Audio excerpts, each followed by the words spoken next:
स्वामी समर्थ. स्वागत आहे तुमचं स्वामी शिवा मार्ग या यूट्यूब चॅनलवर. स्वामी भक्तांनो, स्वामी महाराजांच्या कृपेने आशीर्वादाने तुमच्या सर्व इच्छा आकांक्षा महाराज पूर्ण करो. तुमच्या घरात अखंड लक्ष्मी वास करो. घरातून 18 वर्षाचं दारिद्र्यसुद्धा निघून जावं हीच मी स्वामीचरणी प्रार्थना करते. आणि आपल्या आजच्या या नवीन पहिला गुरुवार या व्हिडिओला सुरुवात करते. कारण पहिला गुरुवार म्हटलं तर प्रत्येक महिलेच्या मनातील एक आनंदाचा, हर्षाचा आणि उत्साहाचा दिवस. कारण आजच्या दिवशी माता लक्ष्मीची पूजा आपल्या सर्वांच्याच घरात होते आणि आपल्याला असं वाटते की आपण पूजा केली तर माता लक्ष्मी आपल्या घरात टिकून राहावी आणि आपल्या घरातील गरिबीही निघून जावी. पण माता लक्ष्मीच्या पूजेसोबत, या पहिल्या गुरुवारच्या पूजेसोबत जर आपण काही उपाय केले आणि ही जर वस्तू घरात जाळली तर लक्ष्मी माता ही घरामध्ये अखंड वास करत असते. ती वस्तू कोणती आहे आणि ती कशी जाळावी, म्हणजे काय करावं, याबद्दलची संपूर्ण माहिती तुम्हाला या व्हिडिओच्या माध्यमातून मिळणार आहे. त्यामुळे व्हिडिओ स्किप न करता शेवटपर्यंत पहा. चॅनलवर नवीन असाल तर चॅनलला सबस्क्राईब करायला विसरू नका. कारण जेव्हा केव्हा मी असे माहितीपूर्ण व्हिडिओ उपायाबद्दलचे, सेवेबद्दलचे, पूजेबद्दलचे, वास्तू टिप्सबद्दलचे व्हिडिओ चॅनलवर अपलोड करेल त्यावेळेला तुम्हाला त्याचं नोटिफिकेशन अगोदर मिळेल आणि त्याविषयीची तुम्हाला माहिती मिळेल.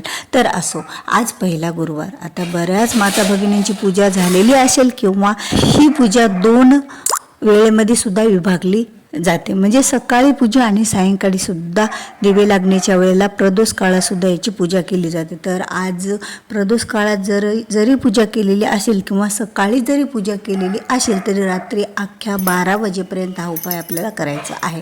तर तो उपाय कोणता आहे तर बघा, त्या उपायासाठी आपल्याला काय लागणार आहे.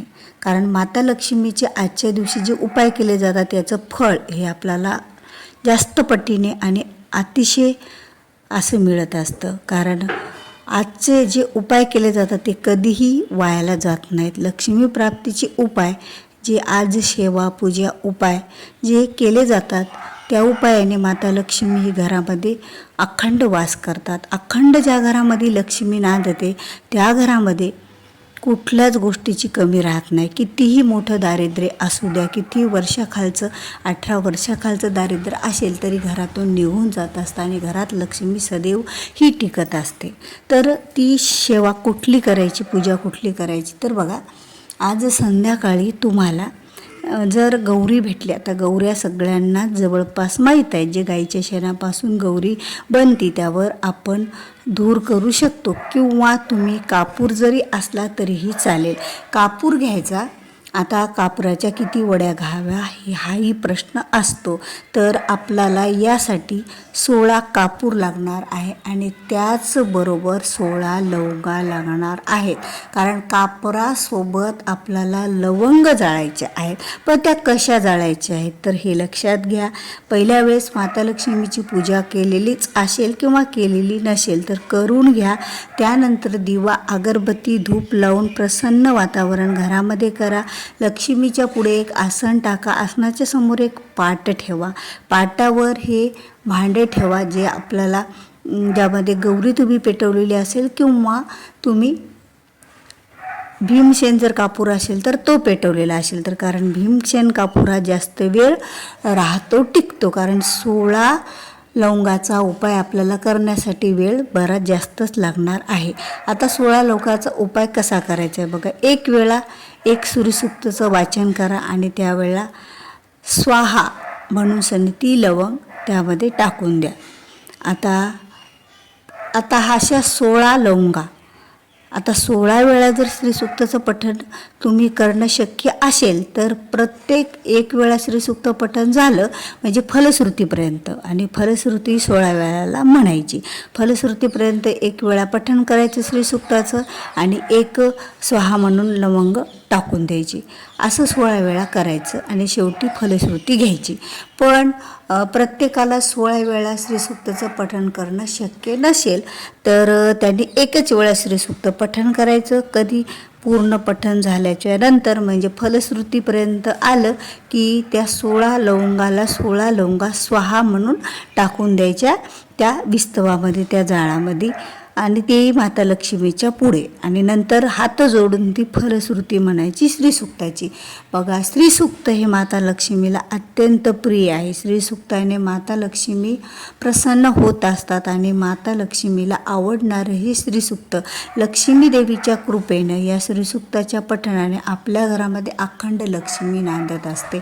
आणि या श्रीसूक्त एवढी शक्ती आहे ना की घरातील वाईट ऊर्जा तर बाहेर जाते, 18 वर्षाचं दारिद्र्य तर संपते, पण हा लवंगा आणि श्रीसूक्त हे दोन्हीही लक्ष्मीला आवडणारे असल्या कारणाने देवीला, तर यामुळे देवी हे आपल्या घरामध्ये अखंड टिकून राहते. आता माता लक्ष्मी ज्यावेळेला अखंड टिकून राहते त्या घरामध्ये शांतता असते, त्या घरामधील वातावरण प्रसन्न राहते, त्या घरामध्ये प्रत्येक गोष्टीला बरकत येते, हाती घेतलेल्या कामामध्ये यश येतली, कुठलीही कामे आपलं आडत नसते.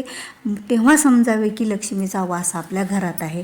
पण घरामध्ये जर नकारात्मक ऊर्जा येत असेल, घरामध्ये अनेक भांडणं तंटे वादिवाद होत असतील, अशांतता घरात पसरलेली असेल, एकमेकासोबत जुळत नसेल, हातात घेतलेले कामे तुमचे पूर्ण होत नसतील, तर त्यावेळेला तुम्ही समजून घ्यावं की लक्ष्मीचा वास आपल्या घरात नाही आहे. आणि त्यावेळेला जर तुम्ही या लवंगाचा धूर आणि श्रीसूक्ताचं पठण केलं तर या पठणाने आपल्या घरामधील जी वाईट ऊर्जा, नकारात्मक ऊर्जा असेल, घर करून बसलेली, यामुळे घरात दरिद्रता पसरलेली असेल, गरिबी आलेली असेल, ती संपूर्ण गरिबी यामुळे घरातून बाहेर पडत असते आणि आपल्यावर लक्ष्मी प्रसन्न राहते. लक्ष्मीचा आशीर्वाद आपल्या कुटुंबावर, कुटुंबातील व्यक्तीवर, घरावर राहतो आणि प्रत्येक कानाकोपऱ्यात तो धूर जातो. यामुळे कानाकोपऱ्यात शिरलेली जी नकारात्मक ऊर्जा आहे ती या लवंगाच्या धुराने घराबाहेर पडत असते. आणि त्याचबरोबर श्रीसूक्त पठण केल्याच्या नंतर ह्या लवंगा जर आपण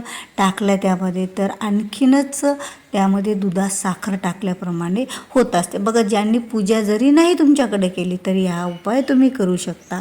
ज्यांनी गुरुवारची पूजा ज्यांच्याकडे होत नसेल, ज्या करत नसतील, तरीही त्यांनी देवघरासमोर हा श्रीसूक्त पठवून जर करून उपाय केला तरीही सुद्धा लक्ष्मी माता आपल्या घरात अखंड वास करतील. घरातील गरिबी निघून जाईल, 18 वर्षाचं दरिद्रतासुद्धा घरातून निघून जाईल. एवढी मोठी सेवा, एवढा मोठा उपाय आपल्याला आज करायचा आहे. तर व्हिडिओ आवडला असेल तर व्हिडिओ लाईक करा, शेअर करा, चॅनलवर नवीन असेल तर चॅनलला सबस्क्राईब करा. भेटूया पुन्हा अशाच एका नवीन माहितीपूर्ण व्हिडिओसोबत. तोपर्यंत बोलत राहा. श्री स्वामी समर्थ. धन्यवाद.